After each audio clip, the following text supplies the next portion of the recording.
Hello there and welcome back to a new Valheim build. Yeah, has been quite some time. You can blame Baldur's Gate for that, but anyhow, I'm back with a new build, and not just any build. No, this time I chose to build something in the mountains.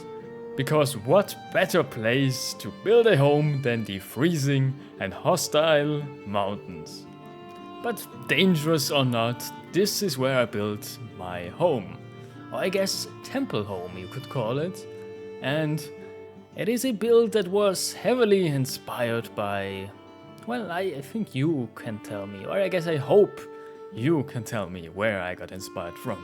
But no need for me to just describe it here to you, so let's just get right into the build.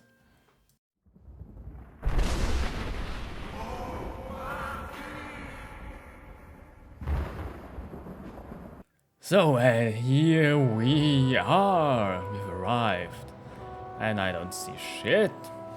We have arrived at the top, almost the top, but high up into the mountains. We've climbed all this way up here and now we have arrived.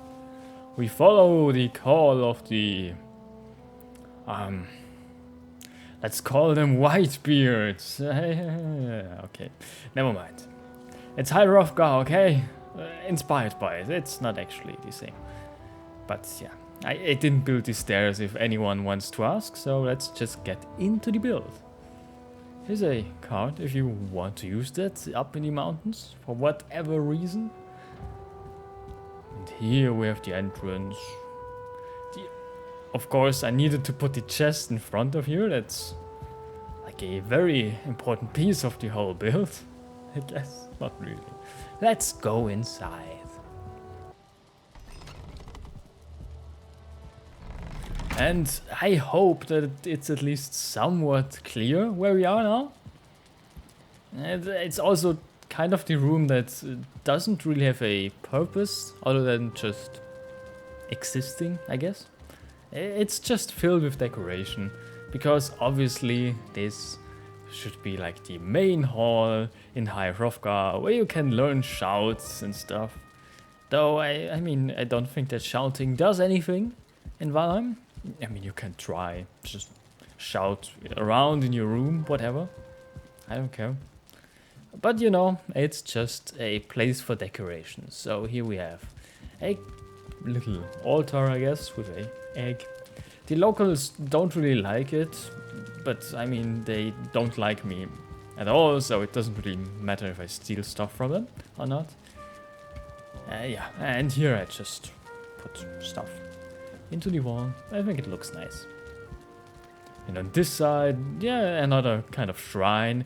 I mean, there are no statues in the game, so I just put the wisp fountain thing, because it kind of looks like magic thing, whatever. And yeah, the rest is just decorations. Yeah, something on the side. And, you know, let's just go out on this way. And that's really disappointing, I guess, because it doesn't look like High Hrothgar at all. Yeah, I mean, it's just inspired by it. It's not like the actual... It's not like a replica in this world, because I mean I first would have needed to find a mountain that looks the same or has a similar terrain and is big enough and all of that, so I just didn't do it, and we just have a balcony on this side instead of a whole courtyard and then a way up. I hope you can forgive me for this really ugly missing courtyard. But I mean, it's a balcony, and if you want to use it as a balcony, you can. You can be here and have a drink and look down into the... I don't know, what's down there? You don't even see it, just look out into the world and enjoy it. Enjoy it. Let's go back inside. It's cold out here. And now we have, let's go back to the middle, we have of course the right and the left. Let's start with the smaller part, and this is the, well, first here we have a storage kind of area with a few chests.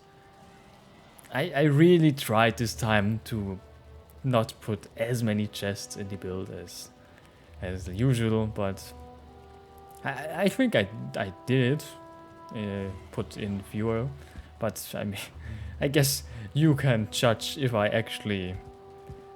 overdid it again or if it's okay. So I think I did okay. And yeah, here you can store stuff, and on the right side, on the front side, we have a tiny crafting corner, room, whatever, with your workbench and your forge and all the upgrades, some decoration in the walls, and some, like, yeah, as always, like a chest for the most important things you need for crafting. Though, of course, you can just walk a few steps and you have the bigger chest here as well.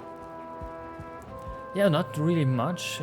Some decorations on the wall, the windows to watch outside. Not that much, and I hear a local again. I hope he's not destroying anything. And now to the other side of the build, the, I guess, living side, whatever. We have crafting and the main storage stuff over there, and here you can live your day-to-day lives, and as you see, the beds. Yes, you can sleep here as well. This time it's a build for 2 players. With the usual, a personal bed, a mannequin for to put your own armor, and a personal storage chest for your own stuff. And of course, some decorations on the windows, and just, I mean, it should be a bit more comfortable than just everything black marble. And around this corner we have the kitchen area with a fireplace, a cauldron with upgrades of course, and a place to sit down and drink and eat. And all around the room you see a lot of meats and potions. I mean, mainly the frost resistance is important because we are in the mountains after all. And I also just really like the looks of them. The glowing bottles. I think they look nice, especially since the whole build is basically just black marble. And if you go to this side of the room, we have like a little magic corner with the goldest table with upgrades, the either potions, and a decorative bookshelf or something like this. I think it looks nice. Also something to do with this corner that it would just be a bit out of place otherwise. And back here there's another little storage area, though this storage area is meant for food and meat, of course, with the fermenter here and some wood to cook and heat this whole thing. And to finish it off, you can go up these stairs, and we're again on the same level as the doors. And up here is just a little place to sit, relax, look out the window, have a drink, read some books, do whatever, meditate, I don't know. Just enjoy life in this peaceful mountain home far away from civilization. Well, I mean, it's not like there is civilization in Valheim. You get what I mean. Now, that was it. My own very original mountain home, inspired by Skyrim's highest retirement home. Now, I had quite some fun in creating this build, especially since I had to continuously adapt the High Hrothgar look to the local surroundings in the game, and also just to the tools that Valheim actually offers while building. But what do you think? Did you like this build? And if you did, please leave a like and leave a comment, and and give me some feedback. And as always, don't forget to subscribe so you won't miss the next video. Thanks for watching. Hey, you. You're finally awake.